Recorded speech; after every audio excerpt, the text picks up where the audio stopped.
Minister Shah दोनों मिलके ED का,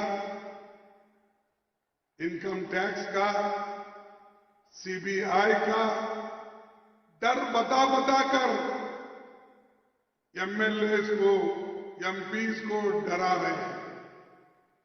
और जो आगे इलेक्शन के लिए तैयारी कर रहे हैं, जो ठहरने वाले हैं, उनके ऊपर भी अभी से ईडी, अभी से इनकम टैक्स वो लोग डाल रहे हैं। तो इसीलिए होशियार रहना। मैं रेवंत रेड्डी को भी बोलता हूं, जरा देख के होशियार हो, ये बड़े खतरनाक लोग हैं।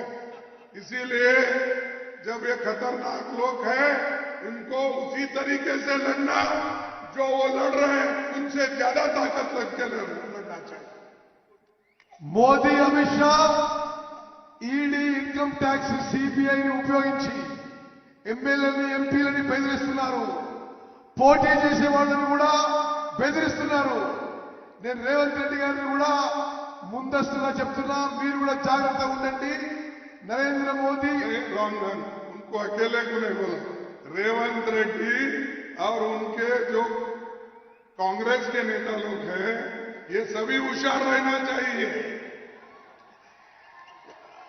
నరేంద్ర మోదీ, అమిత్ షా, రేవంత్ రెడ్డిని అందరినీ కూడా మరి అలర్ట్ గా ఉండాలి. ఈడీ, సిబిఐ ద్వారా మిమ్మల్ని ఇబ్బంది పెట్టే పరిస్థితి ఉందని చెప్పి నేను మనవి చేస్తున్నాను.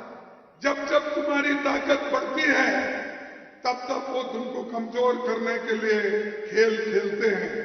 लेकिन तेलंगाना के लोग डरने वाले नहीं हैं। तेलंगाना के लोग हमेशा लड़ते रहे। आज जो इंडिपेंडेंट तेलंगाना हुआ, ये सोनिया गांधी जी के आशीर्वाद से हुआ, ये सोनिया गांधी के नेतृत्व में हुआ। हम सबको याद रखना चाहिए, अगर कोई गैर समझता है, गद्दारी करता है, तो वो ठीक नहीं है।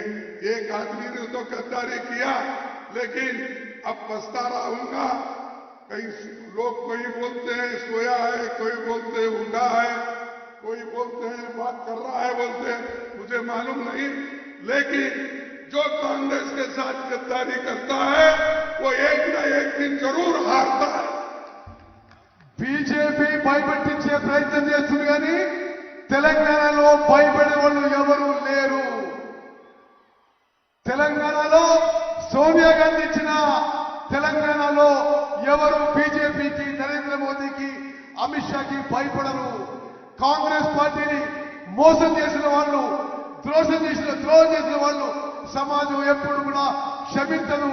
వాళ్ళు ఓడిపోతారని చెప్పి నేను మనం చేస్తున్నాను. కేసీఆర్